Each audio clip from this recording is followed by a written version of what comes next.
네, 안녕하세요. 네, 반갑습니다. 이렇게 좋은 자리를 마련해 주셔서 감사하고요. 어, 제가 이제 그 소개를 시켜드리면 옛날 생각이 납니다. 90년대 이제 1991년에 한국 캐피탈 마켓이 해외에 오픈된 거거든요. 그래서 외국 사람들이 처음으로 한국 주식에 직접 투자하게 된 게 1991년입니다. 92년이구나. 그래서 제가 그 당시에 뉴욕에 있었어요. 뉴욕에 있었는데요. 그 외국 사람들이 많이 모였습니다. 그 한국 캐피탈 마켓에 관심이 있어서요. 근데 그 중에서 대부분의 질문이 한국의 그 숫자가 믿을만하냐? 그 제일 주된 관심사였습니다. 두 번째가 뭘까요? 한국 경영진을 믿을만하냐? 그게 가장 주된 질문이었습니다. 근데 대부분 다 문제없다. 한국증권회사의 그 마케팅 담당자가 한국은 엄청난 나라다. 그렇게 얘기를 했습니다. 그래서 외국 사람들이 한국 주식에 대해서 관심을 가졌고요. 그 당시 한국 주식은 너무너무 쌌어요. 상상할 수 없을 정도로 쌌습니다. 그래서 외국 사람들은 이렇게 싼 이유가 분명히 있을 거다. 이유가 있었죠, 당연히. 코퍼릿 거버넌스가 문제가 있었죠. 두 번째로는 제가 그때 기억이 나는데요. 한국에 와서 기업 방문을 했습니다. 당연히 기업 방문하죠. 우리 투자를 하게 되면. 근데 그 당시 기업 방문이 뭔지 몰랐어요. 제가 한국에 방문해서 경영진한테 경영에 대해서 물어보면 한국의 경영진은 질문이 왜 우리 회사를 왔냐고 물어봐요. 그래서 내가 당신네 회사의 주주다. 근데 대답이 너무 그거하고 우리하고 무슨 상관이냐. 그게 대답이었습니다. 그 다음에 더 웃기는 거는요. 아주 그런 굉장히 그런 사례가 많았습니다.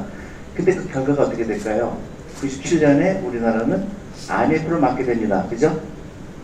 그래서 코퍼릿 거버넌스가 많은 사람들은 잘못 알고 있어요.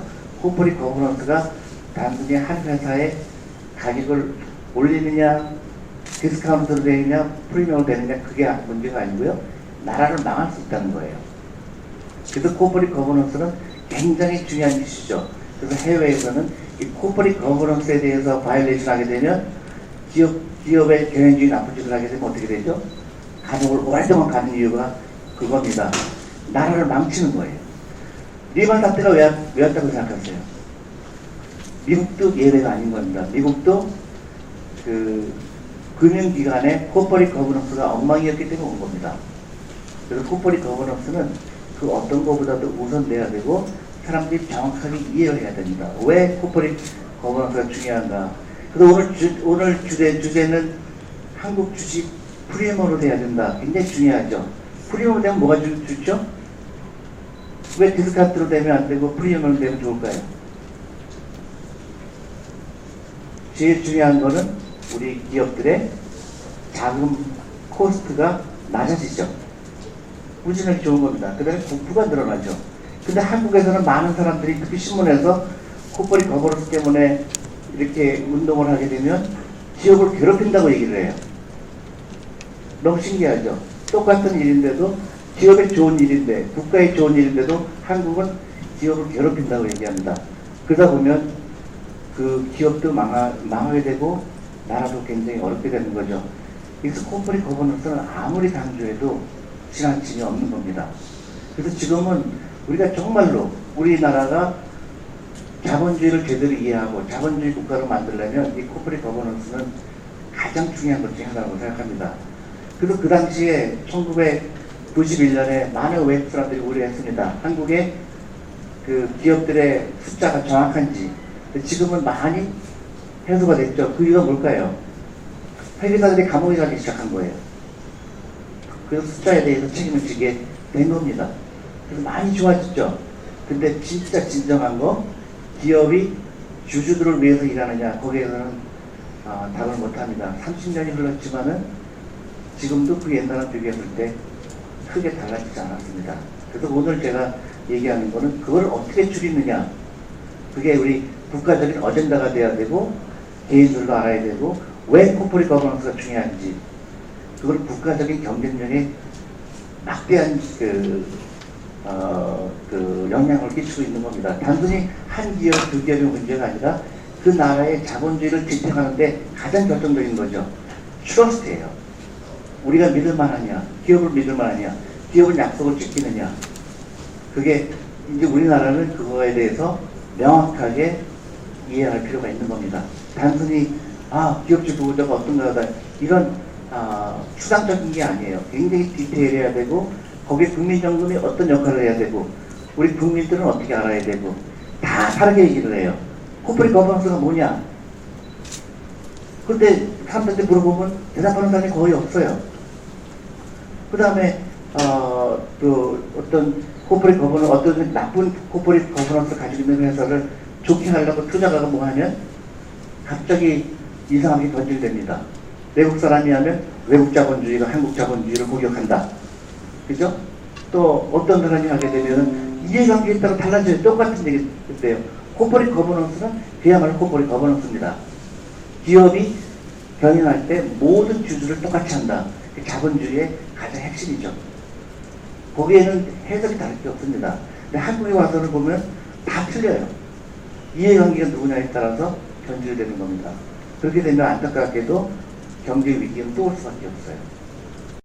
네, 그 여러 가지 한국의 디스카운트가 있겠지만 가장 중요한 거는 가장 중요한 게 당연히 코퍼레이트 거버넌스죠. 코퍼레이트 거버넌스가 우리나라가 다른 아시아 국가에 비해서 굉장히 낮은 수준입니다. 그래서 한국 기업에 대해서 컨선이 많아요. 외국 투자가들이 특히 투자할 때 한국 기업에 투자할 만한가 거기에 대해서 회의가 많은 겁니다. 두 번째로는 에코리 컬처죠. 외국에서는 주식 투자를 뭐라고 생각하냐면 노후 준비에 가장 당연한 거로 얘기하는데 한국은 뭐라고 그러죠? 주식하면 망한다고 배우죠. 제가 만난 많은 한국 사람들 중에서 주식 투자해야 된다고 그러면 다 우리 엄마가 주식 투자하는 남자랑 만나지 말라고 그랬다는 사람이 많아요. 도박꾼이라고 얘기합니다. 그런 나라에서 코퍼레이트 거버넌스 좋아질 수가 없죠. 에코리 컬처입니다. 잘못된 주식에 대한 이해죠. 그 다음에 너무 이제 이게 굉장히 심각한 겁니다. 국민연금뿐만 아니라 우리 퇴직연금. 한국의 퇴직연금 제도는 너무나 잘못되어 있어요. 아무리 그 강조해도 그 지나침이 없습니다. 퇴직연금이 주식에 안 들어가 있어요. 퇴직연금이 연금보장형에 있습니다. 전 세계 이런 나라가 없어요. 제도가 어깃하게 제도죠. 제가 좀 심하게 얘기할 수밖에 없습니다. 제도가 잘못됐어요. 이거를 기금용으로 바꿔야 됩니다. 그래서 퇴직연금은 퇴직할 때까지 몇십 년 기다리잖아요. 30대가 60대에 퇴직할 때 30년 동안 투자해둘 자금이 주식시장에 들어와야 됩니다. 새로운 기업이 나와야 되고 그 창업이 나와야 되고 거기서 자금 조달을 하고 그렇게 해야 되는데 우리나라는 몇백 조가 자고 있습니다. 퇴직연금 때문에. 펜션 시스템이 제일 잘못되어 있죠. 그 다음에 기간도 저는 한국에서 너무 놀란 게요. 대학기금에 가면 대학기금은 가장 인텔리전트한 사람들이 모여있죠. 경제학자들, 다 박사들 모여있죠. 대학기금이 어떻게 되어 있을까요? 예금에 들어가 있습니다. 미국의 하버드나 예일이나 대학기금이 어디 들어가 있죠? 다 헤지펀드에 들어가 있어요. 가장 용감한 데 들어가 있습니다. 근데 한국에 그 똑똑한 대학 교수들이 있는 데가 다 은행 예금에 들어가 있어요. 그게 한국의 현실이에요. 너무너무 대한민국은 몇 대의 강대국이 되는데도 불구하고 금융에서만은 가장 가장 발달되지 않은 나라가 된 거죠. 이거 해결이 없으면 대한민국은 미래가 없습니다. 일본의 케이스가 굉장히 중요하죠. 일본은 이걸 이해하지 못했기 때문에 지금 헤매고 있는 겁니다. 우리나라가 일본처럼 될 거냐 아니면 그 발달된 서울로 갈 거냐는 오늘 세미나가 굉장히 중요한 전환점이 되기를 바랍니다. 제대로 이해하고 왜 주식 투자를 해야 되고 왜 장기 투자를 해야 되고 그게 다 여기 포함된 겁니다. 아직도 주식 투자를 단기적인 걸로 이해하죠. 어떤 분이 저한테 와서 대표님 말씀에 저 100% 동의합니다. 저도 장기 투자예요. 감사합니다. 근데 그분한테는 장기 투자가 3개월이더라고요. 장기 투자는 10년, 20년입니다. 그래서 외국의 펜션들은 전부 주식에 투자해서 오랫동안 투자하는 거죠. 그래서 어떻게 해요? 새로운 기업이 나와야 되는 겁니다. 그래서 저는 이 몇 가지죠? 5가지가 한국이 시급하게 해결해야 됩니다. 그리고 사람들이 이걸 이해를 해야 돼요. 이걸 다르게 해석할 게 없습니다. 이거는 다 아는 거예요. 이게 진보주의자건 보수주의자건 이거는 다 똑같이 해석이 똑같은 거예요. 달라질 게 없습니다. 코퍼레이트 거버넌스 중요하다. 그 다음에 주식에 반드시 투자해야 된다. 펜션, 내 퇴직연금은 주식에 투자해야 된다. 그 100가지 지극히 상식적인 겁니다. 그 지극히 상식적인 게 한국에서는 변질이 돼 있어요. 기업 지구가 좋아야 된다 그러면 기업을 괴롭힌다고 얘기합니다. 너무 신기하죠? 기업을 좋게 만드는 건데 기업을 괴롭힌다고 얘기해요. 그렇게 거기에 잘못된 인식 때문에 잘못된 법이 만들어지고 잘못된 프랙티스가 되게 되고 나중에 그게 국가적으로 위기가 오게 돼 있는 겁니다. 그래서 첫 번째로 좀 더 하게 되면 이 베네핏이에요. 코퍼레이트 거버넌스가 좋으면 뭐가 좋을까요? 여러 가지가 있습니다. 회사가 잘 됩니다. 가장 근본적인 거. 회사가 잘 됐죠. 두 번째 뭐죠? 주식 가격이 올라갑니다. 왜냐하면 그 회사에 믿음이 있기 때문에 많은 사람들도 그 주식을 사게 됐죠. 그러면 주식 가격이 올라가면 뭐가 좋죠? 자금주가 코스트가 낮아지죠. 또 있죠? 캐피탈리즘입니다. 자본주의에 대한 믿음이에요. 한국의 자본주의를 정말 하고 있느냐? 주식을 투자하지 않고는 자본주의를 이해하지 못하죠. 주식에 투자해야 우리나라가 얼마나 자본주의를 충실하게 이해하고 있는 나라냐. 근데 겉으로는 자본주의지만 코퍼레이트 거버넌스로 가게 되면 봉건주의예요. 왕조가 돼 있죠. 모든 주주를 위해서 똑같이 일하는 시스템이 아닌 겁니다. 그때부터 자본주의가 작동하지 않는 거죠. 그 다음에 제일 중요한 것 중에 하나입니다. 코퍼레이트 거버넌스가 나빠지게 되면 많은 분쟁이 일어납니다. 고소하고 법원에서 판사가 검사가 있게 되고 많은 소셜 코스트가 들어가죠. 우리 세금이에요. 코퍼레이트 거버넌스가 좋아지면 그런 분쟁이 많이 없어집니다. 그러면 한 가지 나쁜 게 없어요. 좋은 코퍼레이트 거버넌스를 가졌을 때. 그러면 반대적으로 나쁘게 되면 어떻게 될까요?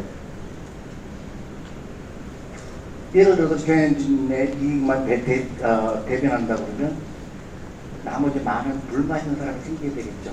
그러면 어떻게 되죠? 회사를 떠나게 됩니다. 이 회사는 투자하고 싶지 않다. 그럼 그거 어떻게 되죠? 당연히 주식가가 내려가게 되고 그 다음에 자금 코스트가 늘어나게 되고 또 하나 뭐가 있죠? 잘못된 결정을 내리게 됩니다. 예를 들어서 이 기업의 가장 잘된 결정이 뭘까? 연구를 해서 그 기업의 가장 좋은 결정을 해야 되는데 대주주의 이익을 위해서 결정을 하게 되면 어떻게 되죠? 그 기업의 가치는 떨어지게 돼 있죠. 근데 단순히 떨어지는 게 아니에요. 망할 수가 있어요. IMF가 좋은 예입니다. IMF에 많은 회사들이 다 파산했잖아요. 근데 그 많은 파산한 회사 중에서 실제로 장사를 못해서 파산한 경우는 별로 없어요. 대부분 대주주 보호하다가 망한 겁니다. 잘못된 결정을 내리게 돼요. 회사는 나쁜데도 대주주를 부자로 만들기 위해서 하다가 그 회사가 망가진 거예요. IMF 때 망한 기업을 다 보세요. 다 장사를 못해서 망한 건 별로 없어요. 잘못된 코퍼레이트 디시전, 잘못된 결정을 내렸기 때문에 그 회사가 잘못된 겁니다. 그래서 코퍼레이트 거버넌스는 너무너무 중요한 거예요. 그게 기업에 뜻하지 않는다. 한국 전체의 자본주의에 심각한 문제를 가져온다는 겁니다. 그 다음에 레퓨테이션 리스크가 있죠. 회사에 대해서 레퓨테이션이 나빠지니까 그 다음에 회사가 망할 수가 있고요. 당연히 아까랑 반대죠. 분쟁이 많아지죠. 주주들 간에 싸움이 일어나죠. 그러다 보면 우리가 낸 세금이 거기에다 담을 쓰게 되는 거죠. 안타깝게도 아시아에서 우리나라가 밑에 속해 있습니다. 몇 년째 올라가지 못하고 있어요. 그 얘기는 우리나라가 굉장히 그 잘못된 금융 프랙티스다 그렇게 생각하시면 됩니다. 가장 최악이 일본이었어요. 일본도 코퍼레이트 거버넌스가 굉장히 나쁜 나라 중에 하나였는데 우리나라보다도 지금은 더 상위에 내기돼 있습니다. 그래서 우리나라랑 비슷한 게 중국, 필리핀, 인도네시아. 거기는 캐피탈 마켓이 한국처럼 오래되지도 않았는데도 불구하고 거기 코퍼레이트 랭킹이 우리랑 비슷하다는 사실은 상당히 부끄러운 얘기 되겠죠. 코퍼레이트 거버넌스를 좋게 만들려고 그러면 보드가 정말 중요하죠. 지금까지의 보드 멤버들 갖고는 한국은 반대할 수가 없잖아요. 지금처럼 보드가 독립성을 이유하지 못하는 제도에서는 아무리 얘기를 해도 코퍼레이트 거버넌스는 한 발짝을 나가지 못합니다. 보드가 인디펜던트 해야 되죠. 그럼 어떻게 보드가 인디펜던트 할까요? 외국처럼. 외국은 보드 멤버가 절대로 대주주의 편을 들 수가 없습니다. 왜 그렇죠? 고소를 당해요. 주주가 고발합니다. 그래서 이 보드가 절대로 대주주 편만을 들 수가 없어요. 그래서 체크 앤 밸런스가 되죠. 근데 기업한테 나쁜 것 같지만 좋은 겁니다. 그렇게 되면 어떻게 되죠? 주식 가격이 올라가요. 그럼 다 윈윈이 되는 겁니다. 투자한 사람도 돈 부자가 되고 회사는 좋아지고. 그래서 이 인디펜던트 보드라는 건 굉장히 중요한 얘기죠. 그 다음에 보드 멤버 중에서 친척이라든가 친구들만 들어오면 안 되겠죠. 여성도 많이 들어와야 되고 변호사도 들어와야 되고 각계 가치의 경험 있는 사람들이 들어와야 됩니다. 근데 아직 한국은 그런 여성 보드 멤버가 거의 없죠. 다행히도 작년에 국회에서 그 법이 통과가 됐습니다. 그래서 여성이 보드 멤버 중에 하나가 되야 된다는 걸 굉장히 저는 이제 고무적이라고 생각을 해요. 한국도 늦지만 조금씩 변화가 있구나. 그런 면에서는 희망을 가져봅니다. 그리고 그 기관 투자가들이 아주 적극적으로 임해야 됩니다. 기관 투자가들이 기업들한테 디맨드를 해야 돼요. 요구를 해야 돼요. 이러이러한 일이 일어났는데 왜 이렇게 했느냐. 그래서 최민지를 해야 됩니다. 한국의 기관 투자가들이 안 해요. 사이먼트 합니다. 그게 이제 심각하죠. 주주의 역할을 제대로 안 하고 있다는 얘기죠. 그리고 적대적 M&A에 대해서 한국은 너무나 어렵게 만들었어요. 기업이 잘못했을 때 좋게 하려면 적대적 M&A가 필수입니다. 경영진이 잘못하고 있을 때 재산세력이 나타나서 해결할 수 있어야 되는데 그거는 한국은 막혀져 있어요. 적대적 M&A가 아주 필수적입니다. 그래서 회사가 잘못된 방향으로 갔을 때 그런 견제 장치가 필요하다. 이렇게 말씀드립니다. 근데 제가 이제 또 하나 아까 얘기했죠. 여러 가지 한국 기업이 디스카운트로 되는 이유 중에 하나가 코퍼레이트 거버넌스, 두 번째가 앵콜이 컬처죠. 미국에서 물어봅니다. 미국 사람들한테 주식이나 펀드를 왜 삽니까? 대부분 뭐라고 그러죠? 노준비라고 얘기합니다. 자리 잡은 거예요. 장기 투자로. 한국은 단기간에 큰 돈 벌기가 목적이에요. 펀드도 저희도 경험하지만 한 달 전에 펀드 사갖고 10% 벌면 또 도망가요. 팔고. 그게 한국의 투자 문화입니다. 잘못된 거죠. 고쳐야 되는 거죠. 그리고 그 펀드를 어떻게 사냐면요. 한국은 펀드를 팔 때 은행이나 증권회사를 통해서 합니다. 그렇지만 미국 같은 경우는 그 연금 채널이 있죠. 대부분 퇴직연금이라든가 장기적인 노후 준비를 위해서 펀드를 구입하는데 한국은 은행이나 비전문가들이 팔고 있거든요. 그러다 보니까 단기적으로 사야 되는 거죠. 이거 굉장히 중요한 겁니다. 그래서 보시다시피 미국에서는 펀드를 보유한 가구가 56%나 돼요. 주식 투자하는 게 당연시적입니다. 주식 투자를 하지 않고 노후 준비하는 거는 불가능하죠. 근데 한국은 아직도 90%의 가정이 주식하면 안 된다고 생각하고요. 심각합니다. 주식에 대한 잘못된 그 이해가. 그래서 이게 굉장히 중요하죠. 저는 이 그래프를 항상 강조하는데요. 미국이 결정적으로 미국이 이렇게 경쟁력을 갖게 된 제도입니다. 1980년도에 401K라는 제도를 만들었죠. 그 전까지 미국은 경쟁력을 잃어가고 있었습니다. 일본한테. 그래서 어떻게 했죠? 미국에서는 모든 사람이 그다 일본을 따라가야 된다고 그럴 때입니다. 근데 미국의 똑똑한 사람들은 그걸 어떻게 풀었느냐. 월급의 10%를 무조건 자본시장에 들어오게 해서 꾸준하게 돈이 캐피탈 마켓에 들어오게 돼서 새로운 기업이 들어오게 하고 IPO 하기하고 거기에 펀딩이 된 거예요. 그래서 지금에 있는 많은 그 굴지의 기업들이 다 그때 생긴 겁니다. 영리하죠. 월급의 10%를 무조건 들어가게 된 거예요. 그 대신에 어디까지죠? 60세까지 못 찾습니다. 그게 결정적이에요. 그러니까 양질의 자금이 주식시장에 머물러게 돼 있고 그 돈 때문에 많은 혁신적인 기업이 IPO 할 수 있던 거죠. 이게 가장 중요한 그래프 중에 하나입니다. 꾸준하게 주가 상승이 이루어졌죠. 그래서 미국에서는 지금 하루에도 몇천 명씩 밀리언웨어가 생기는 겁니다. 요즘 다 하기 시작한 거예요. 30년 전에 투자한 사람들, 40년 전에 투자한 사람들. 저도 마찬가지입니다. 저도 첫 월급을 받아서 10%씩 주식시장에 펀드에 꾸준하게 들어간 거예요. 그 지금 보니까 그게 큰 돈이 돼 있는 거죠. 한국은 제도는 굉장히 이런 제도가 한국도 생겼죠. 근데 안타깝게도 잘못된 제도 때문에 잘못된 생각 때문에 이게 작동을 안 하고 있는 겁니다. 미국에서는 이 펀드를 이런 자본기를 들어오는 펀드를 누가 운영할까요? 피델리티가 운영합니다. 찰스 스왑이 운영합니다. 그다음 어떤 회사죠? 자사운용사예요. 이 결정적인 겁니다. 한국에서 누가 운영하죠?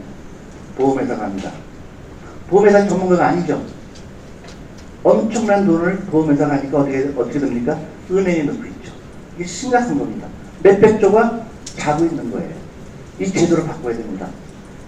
자사운용사가 해야 되죠. 기금형으로 해야 됩니다. 그리고 주식을 들어와야 돼요. 30살 직원이 있는데 퇴직연금이 은행에 들어가 있던 게 말이 되나요? 보험에 들어가 있던 게 말이 되나요? 한국은 엄청난 돈이 기다리고 있습니다. 투자가 안 되고 있는 거예요. 이 자금을 이용할 줄 알아야 되죠. 주식에 들어가서 많은 젊은 사람들이 창업을 하고 그 창업 자금을 대야 돼. IPO 하고요. 근데 그게 지금 딱 병목 현상인 겁니다. 이 제도가 굉장히 중요하죠. 펜션 시스템이 한국은 심각하게 문제를 안고 있는 겁니다. 이걸 바꾸지 않고는 문제가 심각하죠. 이거 국회에서 회의를 해야 된다고 봅니다. 너무너무 중요한 이슈입니다. 이게. 그러니까 미국의 401처럼 401K처럼 한국 퇴직연금 제도가 미국처럼 움직여야 돼요. 그래서 자사운용사가 밖으로 싸움이 아니에요. 이게 주식시장에 들어와야 됩니다. 그래서 새로운 기업이 상장이 되고 거기에 이 펀딩이 들어가 있죠. 이것도 몇백 조입니다. 근데 안타깝게도 이 그래프가 심각하죠? 퇴직연금의 주식 대조 비중입니다. 이게 한국이에요. 세계에서 꼴찌입니다. 그게 심각한 거죠. 이 퇴직연금이 주식시장에 들어오지 않다는 것은 너무너무 안타까운 사실이죠. 이게 한국의 현실이에요. 외국 사람들이 이걸 보면 한국에 이해가 안 간다. 왜 퇴직연금 그 양질의 자금이 보험에 들어가 있을까? 왜 은행 예금에 들어가 있을까? 이게 심각한 문제가 되겠죠. 그 다음에 기간투자가의 주식 비중입니다. 호주나 영국이나 미국 다 45%, 56%입니다. 주식투자 비중이. 근데 한국은 아주 작죠. 다 채권이나 아주 그 은행 예금 정도의 수익률에 머무르고 있는 거죠. 그리고 아까 말씀드렸다시피 기간투자 중에서는 연금이 가장 큰 비중이 돼야 되겠죠. 연금은 오랫동안 투자가 돼야 되는데 한국은 보험이 제일 큰 시장을 갖고 있어요. 이것도 굉장히 잘못된 구조죠. 그리고 국민연금은 앞으로 계속 늘어납니다. 지금 한 700조 된다고 하죠. 그게 이제 앞으로 계속 늘어날 텐데 이 국민연금을 어떻게 이용하느냐 그게 아주 중요한 관건이 되겠죠. 그래서 국민연금이 어디에 투자해야 되고 어떤 방향으로 투자하고 그게 한국의 자본시장뿐만 아니라 한국 경쟁력에 아주 크리티컬하죠. 굉장히 중요한 변으로 작용될 거라고 생각합니다. 그래서 국민연금과 기업주류 구조와 그 다음에 우리나라의 경쟁력과 다 연결이 된 겁니다. 그래서 국민연금도 주식 비중이 지금 36%인데 그걸 45%까지 늘리겠다고 합니다. 그건 이제 고무적이죠. 그래서 주식 투자를 국민연금이 해야 된다는 거에 저는 그렇게 고무적이게 생각합니다.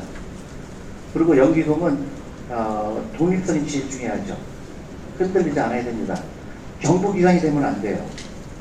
외국에서는 전부 연금은 아주 독립성이 있습니다.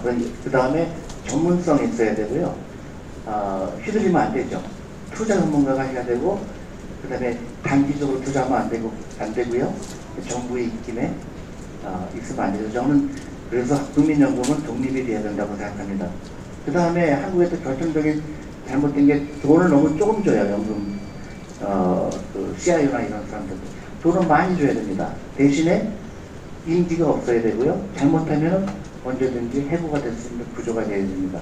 근데 한국은 인기가 있다는 게 굉장히 신기해요. 인기가 있으면 장기적인 플랜이 짜기가 힘듭니다. 그 다음에 주식 비중을 더 높여야 돼요. 국민연금. 근데 안타깝게도 국민연금을 발표를 했어요. 해외 투자를 늘리겠다고 그러는데 저는 전적으로 동의할 수가 없습니다. 왜 해외 투자를 늘리겠다고 하죠? 저는 거기에 대해서는 어떤 이론적인 근거를 찾을 수가 없어요. 그래서 왜 해외 투자를 늘릴 거냐? 해외 투자하면 돈을 더 벌 거라고 생각하는 거예요. 그 수익률 게임을 하는 거죠. 국민연금은 수익률 게임 하는 게 아니라 훨씬 더 큰 이유가 있어야 돼요. 해외 투자하려고 그러면. 국민연금의 역할은요, 기업 지배구조도 좋게 해야 되고, 워낙 큰 거니까요.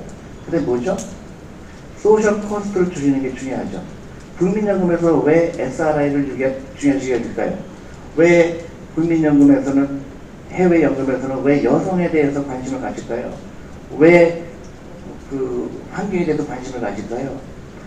그 막대한 자금을 가지고 사회를 좋게 만들 수 있는 안 보이는 그 이익이 너무 크기 때문에 그런 겁니다. 수익률 게임이 아니에요. 연금은. 근데 자꾸 수익률 얘기만 합니다. 특히 신문에서도 그런 얘기가 많이 나와요. 이번 국민연금은 뭐 몇 퍼센트 수익률 났다. 전혀 가장 중요한 이슈는 그게 아니죠. 국민연금이 어떤 역할을 했느냐. 한국을 보다 좋은 나라를 만들기 위해서 어떻게 SRI를 투자했고, 어떤 기술을 투자했고, 또 여성들을 어떻게 배려하는 투자를 했고, 그 결과 한국이 다른 나라에 비해서 조금 얼마나 좋은 나라가 됐느냐, 그 역할을 해야 되는 겁니다. 대부분의 사람들은 수익률 얘기를 해요. 5% 늘어났다, 6% 늘어났다. 보이지 않는 게 훨씬 더 중요한 겁니다. 국민연금을 통해서 코퍼레이트 거버넌스가 한국이 좋아졌다. 그게 더 중요한 겁니다. 근데 대부분 개인 투자랑 똑같은 생각을 하면 안 되죠. 국민연금이. 국민연금은 개인 투자가 아니죠.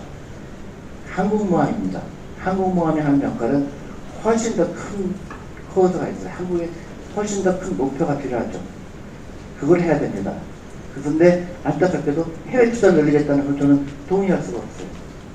다시 얘기하면 우리 집에 돈이 한정된 돈이 있는데 우리 아이들한테 투자를 해야 되지 왜 옆집 아이들한테 투자를 하죠? 똑같은 원리입니다. 왜 외국에 투자를 해야 될까요? 우리나라 기업에 더 이상 투자할 수 없을 때 외국에 투자해야 되겠죠. 근데 한국에서는 지금 많은 기업들이 있죠. 한국처럼 다양한 인더스트리가 있는 나라가 없죠. 쇼핑도 있죠. 철강도 있죠. 인터넷도 있죠. IT도 있죠. 왜 거기 투자를 안 하고 해외에 투자할까요? 연금의 역할에 대해서 소홀한 거가 있다고 저는 생각합니다. 국민연금이나 앞으로 계속 늘어날 텐데 국민연금은 한국이 좀 더 경쟁력 있는 나라로 만들기 위한 마스터 플랜이 필요한 거예요. 거기에 돈 있어야 됩니다. 단순히 내가 이 주식에 투자했더니 아마존에 투자했더니 몇 프로 벌었다. 이건 아무 의미가 없는 거예요. 국민연금의 역할은 700조라는 돈이 어떻게 얼로케이션이 되고 한국 기업에 투자가 되고 우리 자녀들이 창업했을 때 그걸 어떻게 펀딩을 하고 그게 훨씬 더 중요한 겁니다.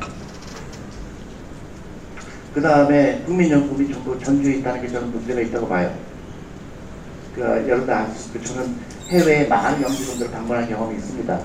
그래서 그 네덜란드 경우는 그 에비프라고 그러죠. 그 연금이 어디 있을까요? 공항에 있어요. 공항에. 외국 사람들이 와서 만나기 쉽게 하기 위한 겁니다. 한국도 공항에 있어야 돼요. 그래서 해외에서 오는 사람들한테 전주까지 가게 되면 그만큼 한국의 캐피탈 마켓은 해외하고 멀어지게 되어 있는 거죠. 근데 전주에는 다 대부분 있다 치더라도 마케팅이나 아니면 투자나 외국 사람들을 만난 그런 부서는 서울에 있어야 되는 겁니다. 그리고 돈을 많이 줘야 돼요. 전문가들을 끌어오려면 돈을 외국처럼 많이 줘야 돼요. 몇십억씩 줘야 됩니다. 그래야 탤런트 있는 사람이 옵니다. 근데 그게 아깝지가 않아요. 그 사람들이 하는 결정이 한국의 경쟁력에 많은 영향을 끼칠 수가 있기 때문에 그런 겁니다. 제가 시간이 얼마큼 더 있나요? 하다 보니까 5분 남았습니까? 그래서 제가 해외 투자는 그렇게 저는 그걸 줘야 된다는 거고, 이게 굉장히 중요한 겁니다. 미국의 나스닥에 상장된 기업들이에요. 1등이 어느 나라일까요? 그 시가총액으로 봤을 때 미국이죠. 2등이 어딜까요? 중국입니다. 세 번째가 어디죠? 이스라엘이에요. 창의적인 기업이 상장할 수 있도록 연기금에서 도와주는 거예요. 그런 기업들을 내가 수십조의 회사를 키우는 거에 연구금이 결정적인 역할을 합니다. 근데 일본, 한국, 나스닥에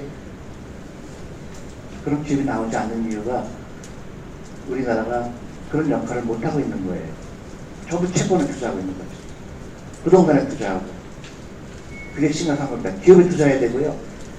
스타트업에 투자해야 되고, 위험자산에 많이 투자가 돼야 되는 거죠. 근데 우리나라는 그런 돈이 있습니다. 일본은 그거를 못했기 때문에 계속 잘못된 길로 가는 거죠.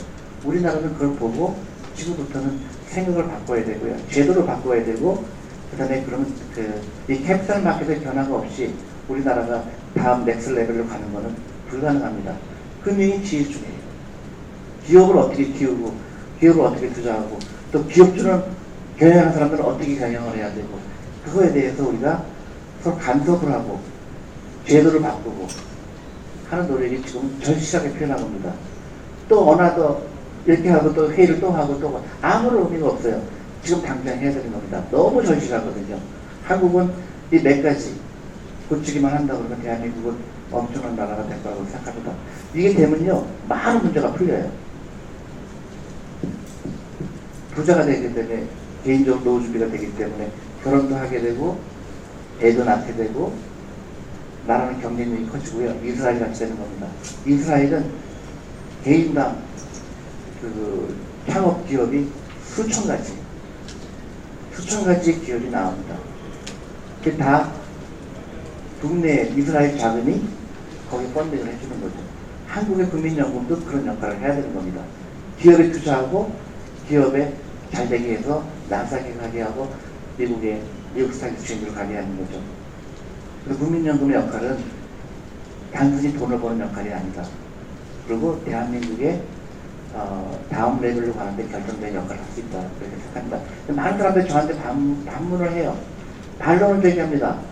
앞으로 우리 한국 주식은 너무 작은데 국민연금에 투자했는데 너무 막대한 자금이 있는데 한국 기업에 투자했는데 이 다음에 몇십 년 후에 이제 그때부터는 한국 주식을 팔아서 국민들한테 연금을 줘야 되는데 우물안에 우물안이 아니고 우물안이 아니라 연못 안에 코끼리라고 표현하더라고요. 예? 연못 속의 고래, 코끼리가 아니라 고래. 저는 그거 지극히 잘못된 발상이라고 생각해요. 그거는 지금 우리 한국 주식시장이 연못이라고 표현한 거죠. 우리 한국 주식을 바다로 만드는 그런 일들이 안 되는 게 있죠. 왜 바다로 만들 생각을 안 할까요? 왜 연못에 머무를 거라고 단정을 할까요? 아직도 캐피탈 마켓을 이해하지 못한 거죠. 미국의 30년 전에 캐피탈 마켓을 이해했다고 그러면 지금 몇 배 올랐습니까, 미국이요? 그럼 똑같이 그렇게 했다면 미국 연금이 미국 주식에 투자 안 해야죠. 그렇죠? 근데 미국은 지금도 아시다시피 매일매일 새로운 기업이 IPO 되죠. 한국도 그렇게 되는 겁니다. 한국도 매일 IPO가 나와야 돼요. 새로운 기업이 나와야 돼요. 거기에 펀딩이 돼야 되죠. 그럼 시가총액이 얼마가 될까요? 제가 코리아 펀드를 운영했는데요. 코리아 펀드가 나올 때가 1984년입니다. 그때 한국 전체 시가총액이 얼마인지 아세요? 4조에 4조. 한국에 있는 모든 주식을 합한 게 4조밖에 안 됩니다. 그 원리로 따지면 국민연금 투자하면 안 되죠. 연금 다 한국에 투자하면 안 되죠. 그게 지금 약 1,500조 되나요? 코스피가? 이제 10,000조가 돼야 되죠. 그렇게 만들려고 노력을 해야 되고 그렇게 기업이 나와야 되고 모든 기관 투자가들이 거기에 투자가 돼야 되는 겁니다. 우리 퇴직연금이 거기에 투자가 돼야 되고 개인들 자금도 투자가 돼야 되고, 그러면 많은 문제가 해결이 되죠. 새로운 기업이 나오게 되죠. 미국의 401k 제도가 결정적인 제도를 한 겁니다.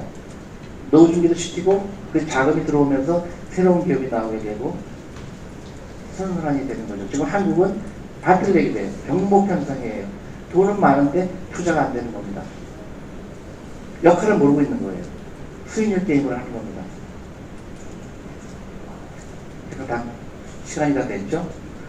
그래서 좀 나머지 좀 몇 가지 슬라이드가 있는데 제가 말씀드리고는 다 말씀을 드렸고요. 좀 이따 패널 디스커션을 좀 더 하고, 그 다음에 여러분들 개인적인 질문이 있으면 좀 허심탄회하게 반론이 있으면 좋겠어요. 그래서 서로 잘못된 생각이 있다 그러면 서로 배울 수 있는 기회가 됐으면 합니다. 감사합니다.